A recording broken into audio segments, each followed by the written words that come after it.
ኢየሱስ በዕብራውያን ምዕራፍ 1 ላይ ለምን የበላይ ነው?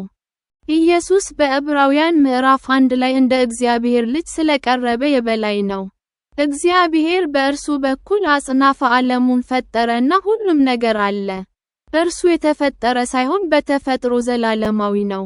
ይህም ከፍጥረት ሁሉ በላይ ያደርገዋል። ዕብራውያን ኢየሱስን የእግዚአብሔር ክብር ነጸብራቅ አድርጎ ይገልጸዋል። እግዚአብሔር ማን እንደሆነ ለሰው ልጆች በትክክል ይገልጣል።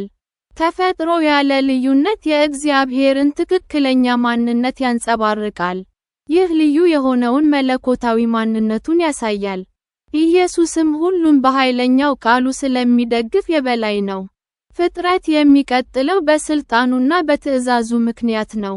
በንቃት የሚገዛው በተዘዋዋሪ ሳይሆን፣ እንዲህ ያለው ኃይል የእግዚአብሔር ብቻ ነው። በመጨረሻም ኢየሱስ በእግዚአብሔር ቀኝ ተቀምጧል።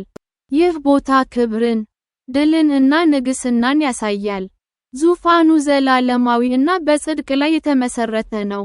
የዕብራውያን ምዕራፍ 1 ለዘላለም ልዑል እንደሆነ ያስታውቃል።